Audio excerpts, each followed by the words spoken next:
Now next example, prove that double integration on r x square plus y square dx dy is equal to pi by 8, where region r is equal to xy such that 0 less than equal to x less than equal to 1, 0 less than equal to y less than equal to square root of 1 minus x square.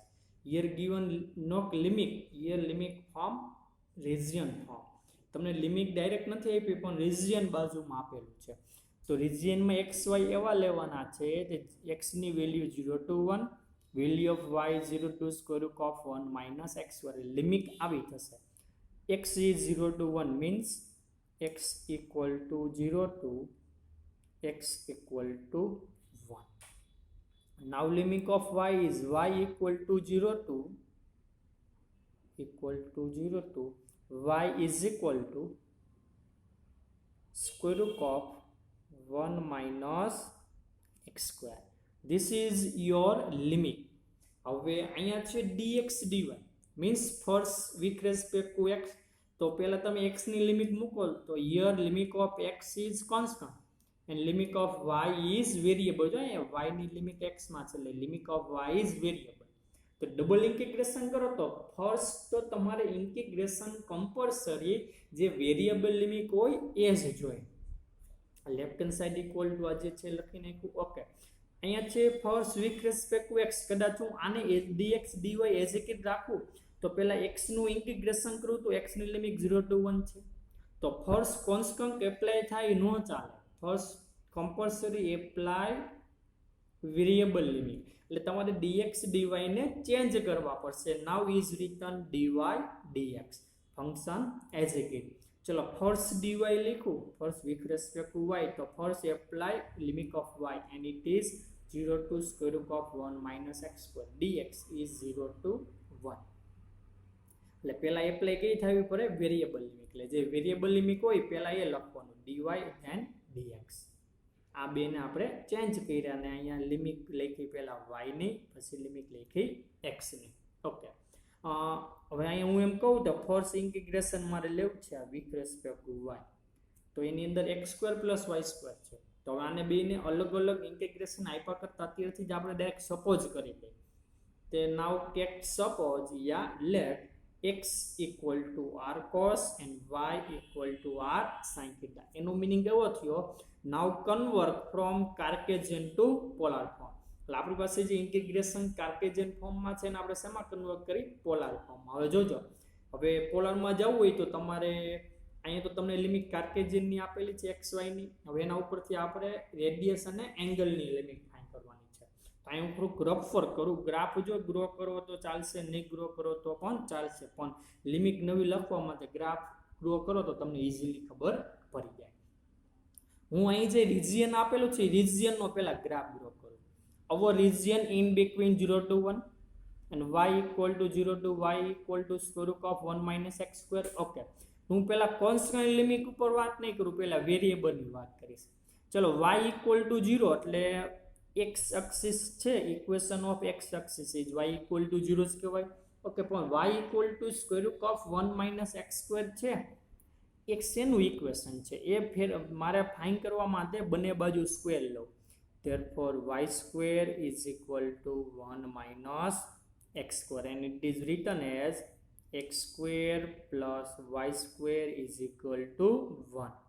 So this is equation of circle with center origin and radius is 1. તો આનું પહેલા graph draw કરું એટલે આ circle થશે with center origin radius is 1 means this is 1. So this point is 1 0 and this point is 0 1.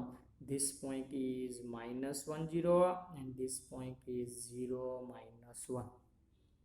આ તો આખું સર્કલ ગ્રો થાય છે. આપણે એનો પાર્ક કયો જોઈએ છે? y equal to square root of 1 minus x square જોઈએ છે. એટલે તો કયો પાર્ક આવે છે જોજો તમે. આની કદાચ હું y square equal to 1 minus x square લખી શકું. Now take square root on both sides. Therefore y is equal to plus or minus square root of 1 minus x square થશે. એટલે y ની વેલ્યુ એકવાર પ્લસ ને એકવાર minus. Plus ક્યારે આવે જોજો તમે. આ ઉપરનો પાર્ક જો હું લઉં half circle from this point two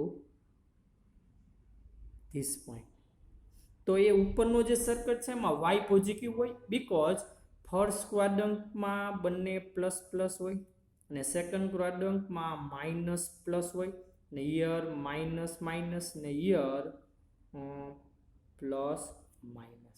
તો y પોઝિટિવ કેની અંદર આવે છે? યર પોઝિટિવ, આ બંને જગ્યાએ નેગેટિવ. એટલે ઉપરના બે ચરણની તમે વાત કરો તો y ની વેલ્યુ કેવી આવે? પોઝિટિવ. જો નેગેટિવ લેતા હોય તો નીચેના બે ચરણની આવે. અહીં તમને y આપેલો કેવો છે? પોઝિટિવ. એનું મિનિંગ થયો તો આ અહીંયા જે હાફ સર્કલ બતાવે છે કયા ભાગનું છે? ઉપરના ભાગનું. ચાલો કમ્પ્લીટ આટલું. ઓકે, ઉપરના ભાગનું પણ ક્યાંથી ક્યાં સુધી? y equal to 0 to y is equal to square root of 1 minus x². તો અહીંયા જે x એક્સિસ છે એનું ઇક્વેશન શું થાય? y ઇક્વલ ટુ 0 ટુ આ જે આખું છે એ શું થશે? y is equal to square root of 1 minus x². જો હું ફરીથી ગ્રાફ ડ્રો કરું, જે આમાં ન સમજાય તો જોજો. મારે આ પાછું બાજુમાં રાખવું જોશે ને, તો હું રફ વર્ક જ અહીંયા લઈ લઉં. ચલો, શું આપેલું છે આપણને? y ઇક્વલ ટુ 0 ટુ આ પાર્ક આપેલો છે. ચલો, equation of x axis is y equal to 0 to, એટલે y ઇક્વલ ટુ 0 થી ક્યાં સુધી? y equal to square root of 1 minus x². હવે આ ઇક્વેશન છે હાફ સર્કલ. ઉપરનો પાર્ક લેવો તો નીચેનો પાર્ક, એ પ્રશ્ન છે. જો પોઝિટિવ હોય તો ઉપરનો પાર્ક, નેગેટિવ હોય તો નીચેનો પાર્ક. અહીંયા આપણે કેવું આપેલું છે? પોઝિટિવ. એટલે ઉપરનો પાર્ક આવશે, આટલો પાર્ક આવશે. આ ઉપરનું હાફ સર્કલ છે એનું ઇક્વેશન શું થાય? y is equal to square root of 1 minus x². જો અહીંયા નેગેટિવ આપ્યો તો આપણે નીચેનો પાર્ક લે. ચલો કમ્પ્લીટ. તો લિમિટ y ની છે એ શું કહે છે? તમારી લિમિટ y છે y ઇક્વલ ટુ 0 થી સ્ટાર્ટ થાય છે ને ક્યાં સુધી? y equal to square root of 1 minus x². એટલે આટલો પાર્ક આવ્યો. y equal to 0 to y equal to square root of 1 minus x² છે આટલો પાર્ક.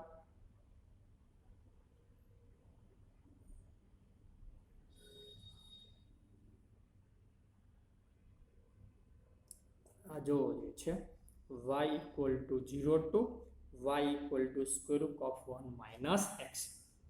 એટલે વેરિયેબલ લિમિટ ઉપરથી આ ઉપરનું હાફ સર્કલ આવ્યું. ચલો ક્લિયર? ઓકે. આ પોઈન્ટ કયું હોય? 1 0 હોય. અહીંયા આ પોઈન્ટ 1 0 અને આ પોઈન્ટ 0 1. ચલો આટલું ક્લિયર? ઓકે. હવે લિમિટ x ની વાત કરો છે. Limit of x is x equal to 0 to x equal to 1. તો ઇક્વેશન ઓફ y એક્સિસ, આ જે તમારી પાસે y એક્સિસ છે, equation of y axis is x equal to 0. શું કામ? ઓરિજિનમાંથી પાસ થાય એટલા માટે. x ઇક્વલ ટુ 0 ટુ ક્યાં સુધી? x ઇક્વલ ટુ 1 સુધી. એટલે એમ કહે છે limit of x x equal to 0 થી x ઇક્વલ ટુ 1. હવે અહીંયા જે સ્કેક લાઈન હશે એ કઈ હશે? x equal to 1. હું જે રેડ પેનથી જે રિજિયન ગ્રો કરું છું એ કેનો છે? x નો.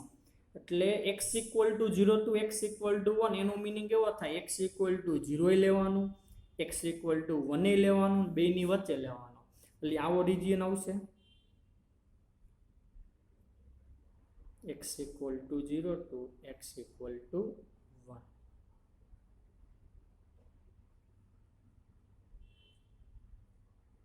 ચલો રેડી. મેં જે રેડ પેનથી ગ્રાફ રિજિયન ગ્રો કર્યો છે એ x માટે છે. બ્લુ પેનથી જે રિજિયન ગ્રો કર્યો છે મીન્સ કે હાફ સર્કલ કેના માટે છે? y માટે. પણ આપણે તો રિજિયન કેવો જોઈએ છે? બંને. એટલે બેનું તમે જોવો જોઈએ કે બંનેમાં કોમન રિજિયન કયો છે? એટલે એવો રિજિયન લ્યો જેમાં બ્લુ પેન પણ આવેલી હોય અને રેડ પેન પણ આવેલી હોય. તો તમે એટલું કહેશો કે સર આટલો આ જે રિજિયન છે જેની અંદર રેડ પેન પણ છે અને બ્લુ પેન પણ છે, એટલે આ જે રિજિયન છે તમારો, એ રિજિયન કેવો થશે તમારો? Common region. તમને જે રિજિયન આપેલો છે એ રિજિયન કેવો છે? તે યુનિક સર્કલનું ખાલી ફર્સ્ટ ક્વાડ્રન્ટ એટલે પ્રથમ ચરણનો પાર્ટ લેવાનો છે. એટલે મેં અહીંયા ડાયરેક્ટ ડ્રો કરેલો છે. આ રિજિયન તમને અહીં આપેલો છે. આનું તમારે ઇન્ટિગ્રેશન ફાઇન્ડ કરવાનું છે. આ કઈ રીતના આવ્યું એના માટે આ રફ વર્ક. ચાલો ક્લિયર. ઓકે, તો હવે આપણે જ્યારે કાર્ટેશિયનમાંથી પોલારમાં જશો તો આવું સપોઝ કરવું પડશે x = r cos y = r sin અને dx dy = જેકોબિયન જે dr d થીટા. મેં તમને ક્યારે કીધું હતું આપણે બીજા ગામમાં ફંક્શનમાં તો આપણે જેકોબિયન એટલે ડાયરેક્ટ લખી છે, જેની વાત આપણે મલ્ટીપલ ઇન્ટિગ્રલમાં કરશું. હજુ જો હું જેકોબિયન જે ફાઇન્ડ કરવાના માટે આ રફ વર્ક જ છે. આ બધું ગ્રાફ ડ્રો કરજો એટલે ઈઝી પડે. ચલો, જેકોબિયન જે ઇઝ ઇક્વલ ટુ ડિટર્મિનેન્ટ આવું સપોઝ કર્યું છે x is function of r n theta, y is function of r n theta. Partial differentiation લેવાના x ના with respect to r with respect to theta. એ first row એટલે del x del r del x del theta. Similarly for y del y del r del y del theta. Jacobian તમારો જે છે is equal to what is del x del r એટલે x નું partial differentiation with respect to r del x del r is cos theta. Del x del theta, x partial differentiation of x with respect to theta, and it is r as a kid. Derivative of cos is minus sin theta. Del y del r is sin theta. Del y del theta is r cos theta. It is r cos theta. આવો Jacobian થાય. Jacobian એટલે એક પ્રકારનો determinant છે.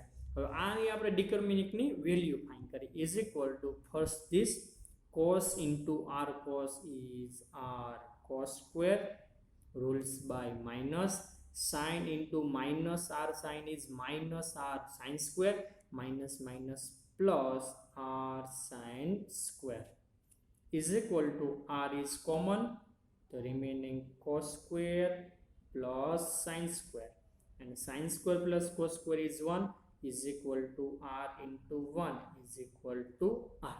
એટલે તમને આટલું યાદ રાખી લો. જ્યારે આપણે કાર્ટેશિયન ફોર્મમાંથી પોલાર ફોર્મમાં જશું ત્યારે જેકોબિયન જેની વેલ્યુ કેટલી હશે? r હશે. તો અહીં આવી રીતના મૂકી શકું. જો આ ફોર્મ્યુલા છે dx dy = જેકોબિયન જે dr d theta. dr d theta is equal what is Jacobian જે and it is r. અહીં આપણે રફમાં ફાઇન્ડ કર્યું છે જેકોબિયન જે is r. ચાલો કમ્પ્લીટ આટલું. ઓકે, હવે આ જે એક્સ વાયની લિમિટ હતી એ આપણે જરૂર નથી. હવે તમારું જે કાંઈ ફંક્શન છે dx dy એની જગ્યાએ શું થઈ જશે? dr d theta. dr means રેડિયસની વાત થાય છે, d theta મીન્સ થીટાની વાત થાય છે. તો આ તમારું જે રિજિયન છે એ મને રેડિયસ અને એંગલમાં વાત કરવી હોય. હવે તમારું એક્સ એક્સિસ ને વાય એક્સિસ નહીં રહે. હવે તમારું શું રહેશે? રેડિયસ એન્ડ એંગલની તમારે વાત કરવાની થશે. તો આ તમારું રિજિયન છે એ એંગલ કેટલો બનાવે? તો આવું ન કહી શકું. આના ઉપર જો એક લાઈન રાખું તો 0 કહેવાય. એને અહીંયાથી ક્યાં સુધી તમારે લઈ જવાનું છે? ફર્સ્ટ ક્વાડ્રન્ટમાં આખું લેવાનું છે એટલે કેટલું થશે? 0 to π/2 થશે. લાવ થાય theta is equal to 0 to theta is equal to π/2. તો આ જે રિજિયન છે એ કેવો એંગલ બનાવે? 0 to π/2. તો તમારું જે થીટાની લિમિટ છે કઈ આવશે? Theta equal to 0 to theta equal to π/2. રેડિયસની વાત કરું તો આમાં મિનિમમ રેડિયસ 0 હોય. આ રેડિયસ વધારે તો મેક્સિમમ ક્યાં સુધી જાય છે? 1 સુધીની બહાર તો જતું નથી. તો limit of r is 0 to 1. તો આ ગ્રાફ ઉપરથી આપણે લિમિટ લખી. એમાં આપણે ક્યારે વાત કરી હતી r equal to 0 to r equal to 1, theta equal to 0 to theta equal to π/2. Okay, જોજો હવે લિમિટ ડબલ ઇન્ટિગ્રેશન છે. ઓકે, એક લિમિટ r ની 0 to 1, limit theta 0 to π/2. Okay, what is x square plus y square? આનું ઉપરથી find કરો તો x square is r square cos square, y square is r square sin square. આ બેનો square કરો પછી એડિશન કરશો એટલે શું થઈ જશે? r square. અને આ dy dx છે એટલે તે dx dy બરાબર શું છે? r dr d theta. r dr d theta. મેં લખ્યું r d theta dr. શું કામ?